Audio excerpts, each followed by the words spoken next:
Brought to you by the WZIP sports team. This is Zip's Game Day. Featuring pregame analysis. Another quarterback who likes to hurt the defense with his legs, looking for the Zips to stop the run this week. The hottest takes. And the Zips are going to beat the Rutgers Scarlet Knights by a score of 48-17. Oh, come on, be for real, Dad. Wow. And all you need to know before game time. We have to remember the Zips have not won here in nearly 20 years. This is the year they're changing it all. Zips win this game. Zips Game Day kicks off now. Hello, Zips fans, and welcome to another edition of Zips Game Day. The Paradise Jam is finally behind us, and I got two very capable analysts sitting right next to me. Liam Riggenbaugh, how's it going today? Doing great. Doing great, and we got Matt Willis as well. What's going on, everybody? So the Paradise Jam, we kind of saw what happened. Zips lose in the finals of the Paradise Jam. They lose to Yale, kind of our yearly loss to an Ivy League school. Before we get into that, though, I just want to briefly go over the Iona game. Excuse me. They win 96-75, and I believe one of you guys were saying that the Mahaffey brothers are going to have a great game. That was me.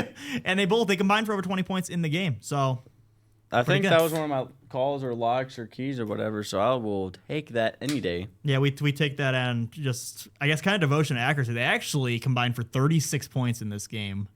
Yeah. So that's a huge game for the Mahaffey brothers. Finally, the first time we've kind of seen both of them have a great game, I feel like. Yeah. And I mean, that's a great symmetry that they have there. it was kind of a weird Paradise Jam because so you blow out Iona, then you play Evansville, who beat Oregon State, who I thought was going to be the best team of this Paradise Jam. They end up getting last place in the Paradise Jam. They lose to UMass in the 7th place game on Monday. You blow out Evansville, another great game for Akron. They win that game. They won that game pretty handily as well. Absolutely. So just a huge win there. You win 97-59, and then you're feeling pretty confident, I feel like, heading into the Yale game. And the Yale game does not go your way. The Zips really just could not. They were down by 15 at one point in this game. It didn't look great at all for Akron. Yale ends up going 21 for 21 from the line. And just your initial reaction from the loss to Yale.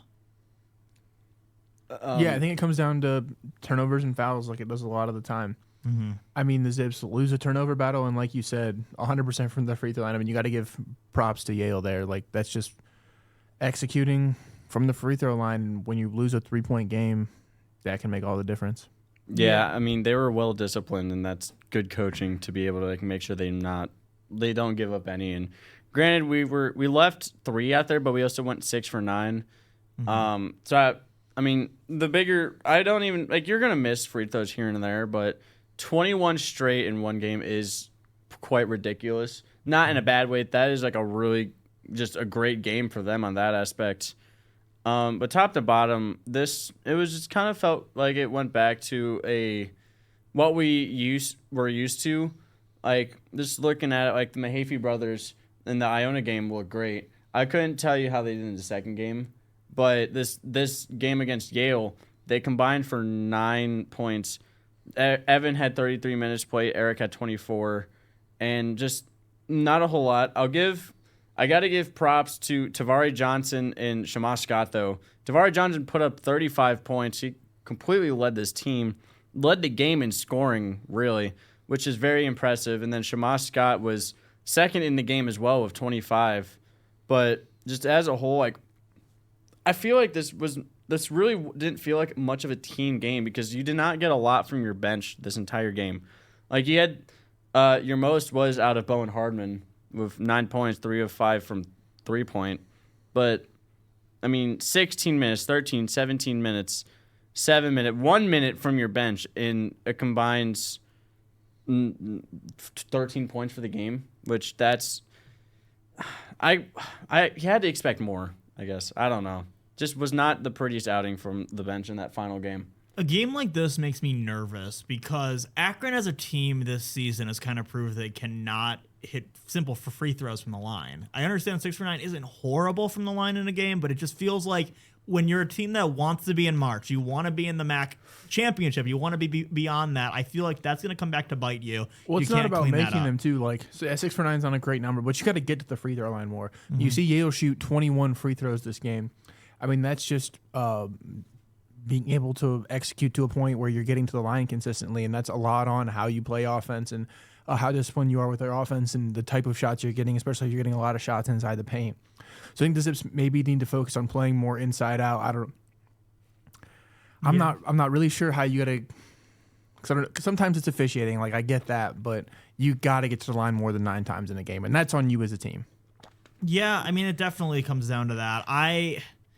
I don't know. I don't want to overreact here because the Zips still score 94 points. It's hard not to, though, because I consider the Ivy League a little bit of a lower conference than the Mid-American Conference. I feel like the Ivy League consistently is about a seed or two lower than the MAC winner who comes out of that. And Yale might be a team that's built to win in March, though, guys. I mean, they're pretty tall. They can consistently hit their free throws. We saw that 21 for 21. They can take fouls. And they just might be built for that kind of thing, although they kind of let Akron hang around, and Akron almost steals the game. Yeah, I mean, we talked about a lot in the Princeton game, like you said, like the Ivy League, usually the MAC is above them, and they are a very long conference just as a whole. And, I mean, you got to look at this Yale team. They were 5-1 going into this game. Akron was 5-1 going into this game. So you knew, like, this was probably, like, the 2 best teams in the tournament facing off in the championship. And I wouldn't say Yale took over the game for the entirety of the 40 minutes of game. But at the same time, I mean, it just looks like it. They just played more like a complete team compared to Akron. That first half was all Yale's. I mean, they led by 15 points at one point. Yeah. It did not look good for I mean, we cut it down to 9 points. And then a common theme of what I've seen this season, which is not a bad thing, is like the first half is kind of slow for Akron, but then the second half they just start exploding. Like they 37 in the first half, 57 in the second half for Akron. You like close to doubling what you had in this first half, which again, if that's your identity, there's nothing wrong with that. But it just goes to show like the first half really was just weak. Yale was very consistent, 46th and 51. Yeah, which again, I just feel like you can't have a slow first half if you want to win in the MAC championship, if you want to make it to March Madness and play some of the premier teams. I think they have to clean that up. And the other thing too is that they've been in foul trouble. I feel like the whole Paradise Jam and all season really, they feel like they can't stay out of foul trouble. There's too many fouls going around, especially like Amani Lyles. I feel like he's the one that is taken a kind of a step back this season. It's definitely been Amani and Sharon a couple times this year. Credit to Sharon, 0 fouls this past game against Yale, but Marvin seemed to be more of the culprit with Amani this game, both in 4 fouls, and that just it really hurts you, especially when you have both of your big men in foul trouble throughout this game. You gotta even throw Evan up there too because he had 3. Yeah, Amani Lyles, I feel like has taken a step back. I feel like he's been very inconsistent this year. You have some games where he's in double figures. He had that career night against, I believe it was James Madison. Mm-hmm. And then ever since that, it feels like he's either getting about 3 points in a game or he's getting like 15 points in a game. 15 points, we'll take that. It ain't too bad. But the 3-point outings are just, you can't expect to do that. I'd say he's been pretty consistent. I mean, it's what we would have wanted out of Amani. We know this normally, unless you have an NBA-type talent, this team is John Gross' team is normally a guard-oriented team, and we feel like we've seen that the entire time that I've been here at Akron, Enrique Freeman notwithstanding. But, I mean, you see 12, 17, 6. The 6 was low, but the 8 and 10. Like, he's in double figures most nights. I think that's about what you'd have expected out of Amani going into the season. I think my thing is I kind of was looking at the beginning of this season, it could have been Amani's team. Yeah. And I don't think that's what your leader should be putting up. It's now starting to look like it's Tavari's team. I mean, after that 30-point outing against Yale, I mean, Tavari Johnson is the guy on this team, right? I mean, he has to be. I mean, I feel like there's just not one individual guy. I mean, it feels really like it is Tavari and Amani. It's kind of like you see a lot of teams like with different archetypes, and this is just an archetype where you have 2 like leading players with like a bunch of they both good shot role really well. around. I mean, Tavari was 16 for 22 and Shema was 9 for 12. Like they were both shooting at a very, very high clip. So I mean, you got to feed the hot hand. Tyson behind the glass Yeah. raises his hand. He has something to say. I have a question Okay, go to ahead. pose on you guys. Is this an Akron team that needs someone to lead it? Like just one individual, or does it need to be a team led? I feel like it's more team led because like the past couple of years, like obviously with the Enrique season, That's true. That's clearly a clear leader because I mean it's Enrique Freeman. He was he went big the dog. Pacers, He was the big and dog. And then last year I feel like it was kind of more of a transition into that team oriented lead because, I mean, you had Nate Johnson, who it took the whole season basically to figure out, like, yeah, he is your lead guy. And obviously he's not here anymore. And it's just more, this really is a true team-led Akron team. And again, that's not a bad thing at all. We've seen plenty of success with, like, no clear leaders. And they just got to play up more. And, yeah, they did get beat, but it's also still early in the season. They still have one of the best records in the MAC. They still have one of the best records in the country. 5-2 is nothing to shy away from. And the whole season's still ahead of us. We got plenty of games, including this Milwaukee one that we're going to be talking about soon. And I don't fret anything. It's going to take time to figure out who that guy is. And, again, nothing wrong with that. It takes time to really figure out, like, who do you want being, like establishing each role. I think what hurts the most about this Yale game is that if you just look at the box score, Akron played well enough to win this game, but when you consider all the fouls that they had, all the free throws that were made for Yale, it's why Yale ends up winning this game, and that's why at one point Yale was up by 15 points, to be totally honest with you. Yeah, So, I mean, you kind of if you're an Akron player right now, you kind of like during the game you had to show, okay, surely they'll miss one of these soon eventually, but they never did. didn't. They never did.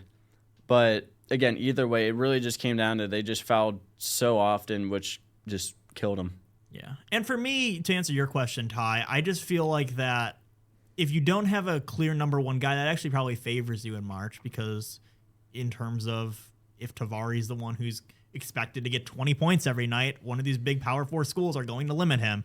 So if you have someone who's capable of doing that each and every night, well, who knows what's going to happen in March Madness if you get there because Akron could be poised for an upset run. But here we are talking about that in November. So Isn't that what happened to or against Arizona? And Probably. I mean, Nate didn't play well in that game. So right. Well, Or was I think that because everybody here knew that was Arizona was probably the worst of the possible teams you could have drawn matchup wise. Cause Yeah.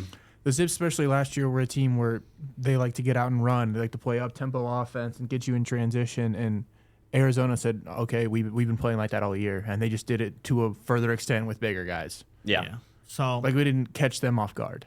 what has been good, maybe except for this Yale game, Zips have kind of squared up well against some of the taller opponents. I mean, Yes. Princeton was taller, Iona was taller. Zips are just really fast, and I think that's kind of what Yale took away. There wasn't a lot of transition points for Akron in this game. Not a lot of turnovers to allow that to happen, and when there were, it felt like the Zips were kind of trying to do a little bit too much. I know Eric Mahaffey threw some balls away kind of towards the end there to Sharon Young.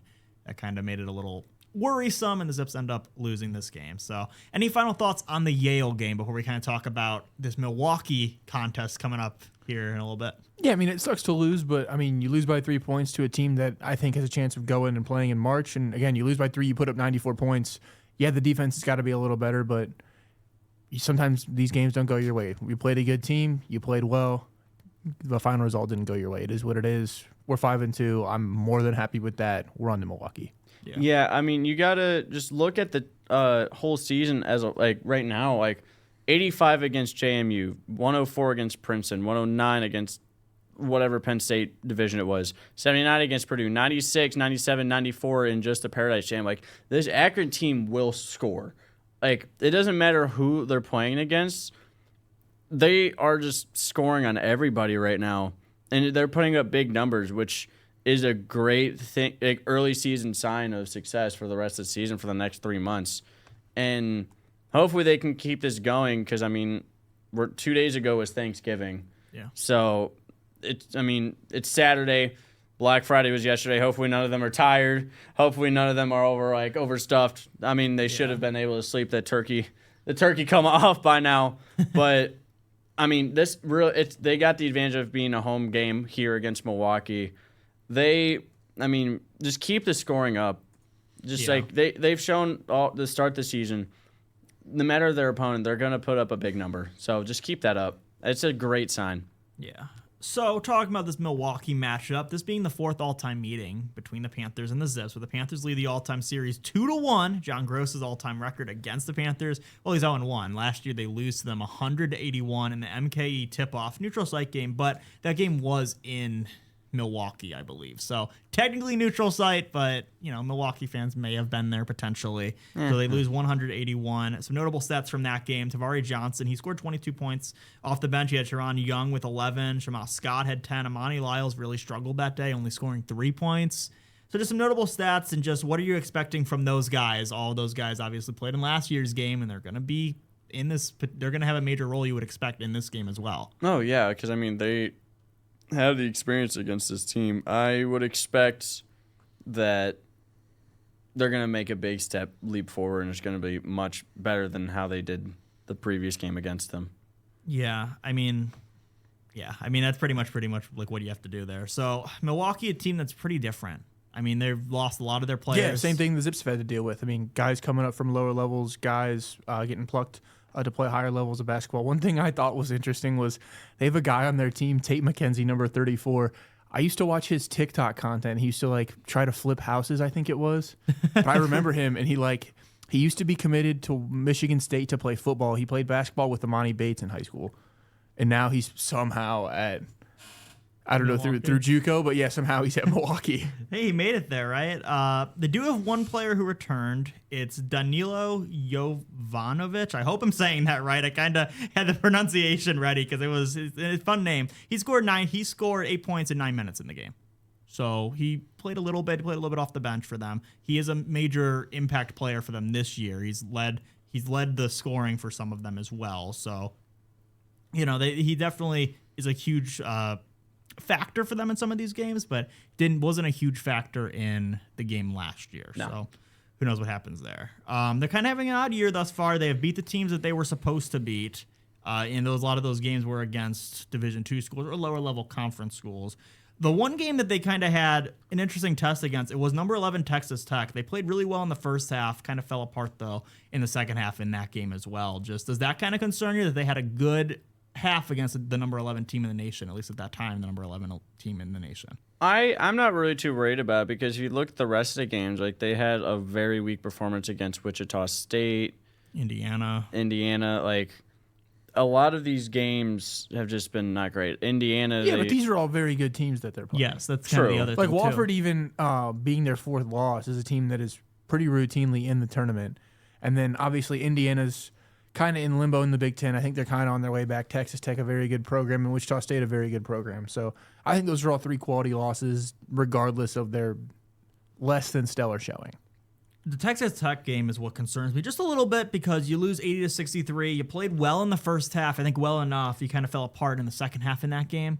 That's just the one that I'm a little concerned about because it proves that this team could potentially hang, and they can hang with a team like Akron, I feel like. When you consider the competition that this team has played, I mean, they're very battle-tested, you would say Milwaukee is, for sure. Probably, yeah. So, I mean, I don't know what's going to necessarily happen there. They're a team that really isn't shooting well from 3. Their percentage doesn't necessarily tell the whole story because they're shooting 32.6% on the season from 3, which isn't horrible. But if you look at their last few games, they really have not shot well from 3-point land at all. So I think that's a huge key for Akron to kind of limit them from 3 and kind of go from there. I know we've kind of seen it, especially against Yale.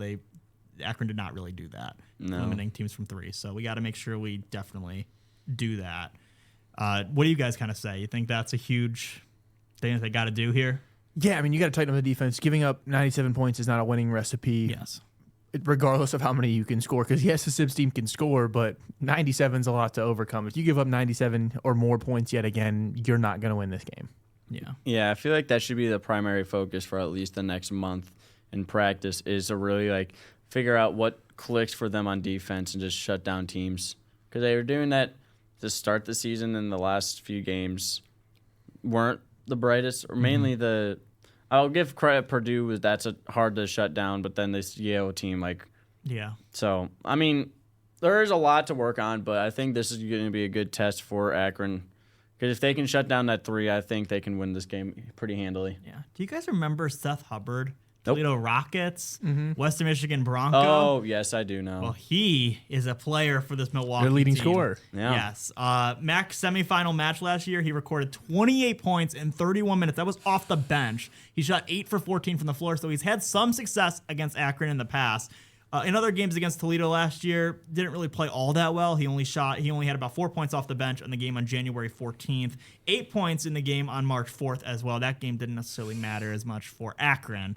But he did play well in the MAC semifinal match. The last time we've seen him, recency bias tells us that he has had success against Akron. Are we a little concerned about what he can do against Akron? And if the Zips don't limit him, could he have another performance like he did against in the MAC semifinal match? Yeah, I mean, he knows you. He knows how Coach Gross is going to try to stop him. He's been through the ringer of the blue and gold, I guess. But, I mean, he's in a totally new setting. I guess, I mean, the Horizon League's not that different, but totally new team with a ton of turnover. I don't put too much stock into it. Yeah, I mean, it's still like he had success against us last year, but this is also a completely different team than it was last year. Like, yeah, there's a lot of players that came back, but there's also a lot of new faces and new roles that have came out. So he's always going to have to adjust, even if like multiple games against one team in the same season. So he is a key factor to look at because he's, I mean, their leading guy right now, but I wouldn't go too deep into it.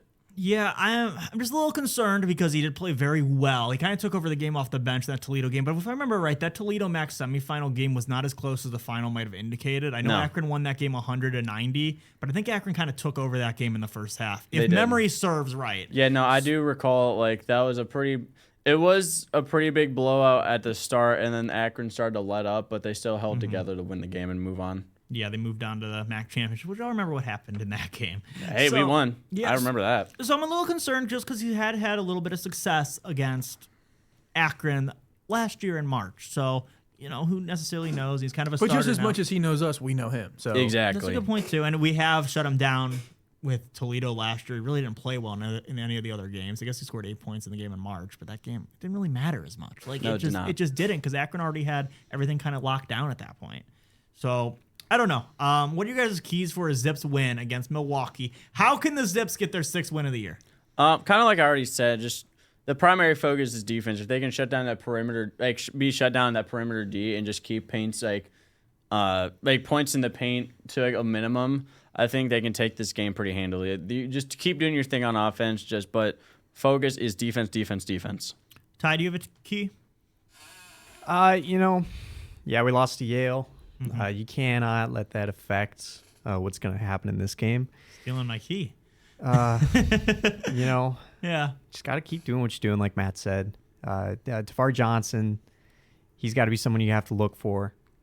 Yeah. He's got to put up 20 plus.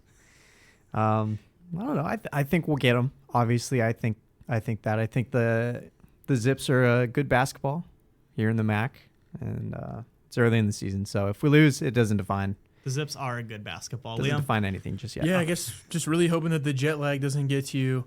But honestly, like Matt said, defense. But I really want the emphasis to be on getting to the line offensively. I think those are just cheap, easy points that the Zips can try to get to just kind of further put themselves over the top, especially if you're not going to lock it down as much on defense as you have in games and seasons prior.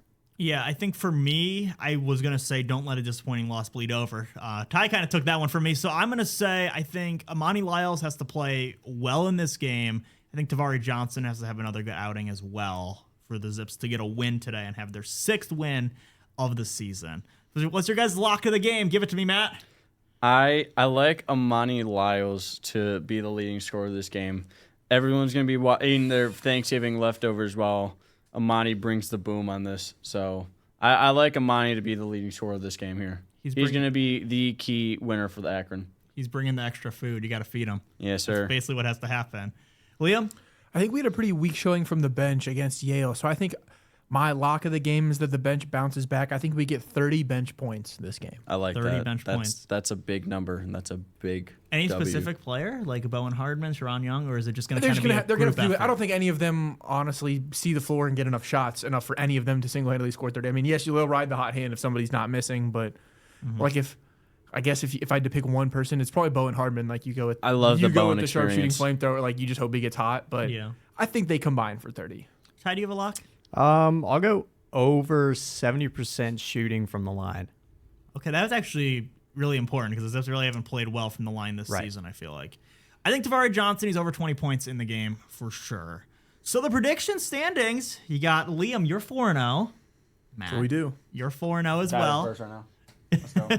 We got Ty. You are 2-0. I'm 3-1. Juan, he's 4-0. And then we also have Ben, the special guest last week. He's 1-0 as well. So I want to get Juan's prediction as well. Juan said the Zips were going to win this game 90-75. That's what Juan says. Matt. I mean, I feel like most are going to be around that area because that is like a very correct prediction in my opinion. I like Akron in this 93-72. Okay. Going a little off of that. All right, Ty. I'll go 90-75. 90 to 70. So you're just gonna copy? You're gonna one. copy. You've been copying everyone's stuff. You This whole said show. 90-75? Yeah. All right, then I'll go 90 to 74. I'll go 88. Our producer is dialed today. I did my homework. He did. I'll go 88-77. 88 to 77. Liam. I was gonna go high 80s too. I guess I'll knock it down. I'll go Zips as well. I'll go Zips 85-69. 85-69. Yeah, I think that's what I guessed last game too. We're playing it till it hits. We're playing it till it hits. All right. Your Akron Zips, they are going to beat the Milwaukee Panthers by a final score. It's going to be a little closer than you guys might think, and maybe it's because I'm not riding as high because that Yale loss. Give me Akron winning this game 83-74. But Akron still wins. They have their 6th win of the year. I still think that's still a convincing win. I think so. I mean, I think they're going to win, and I think we're going to feel completely confident. I just don't want it to bleed over. I think we're going to see them in the first half a little bit of frustration after what happened against Yale, and then I think you're going to find a way to kind of get separated in the second half. And then Yeah. you're going to feel pretty confident because you're back home. Fans are going to want to see the Zips beat a Milwaukee team that they really haven't had a lot of success against. I know they've only had 4 meetings now total, but still, John Gross didn't have a lot of success last year. They scored 100 points on you last year. You lost 181 last year, and you didn't play well in that game. It was actually probably not as close as that even indicated. It was a 19-point game. So we'll kind of see what happens. Yeah. Thank you so much for joining us here today on Zips Game Day, hoping for a Zips win against the Panthers. Joining me today, it was Matt Willis. Hope everyone had a wonderful Thanksgiving and go Zips. We got Ty Fall, who is sitting behind the glass today. Glad to be here. And, Once again. Yeah, and Liam Riggenbaugh. Zip go the Zippers. And me, Deb Lucas. Let's go, Zips. Have a good one.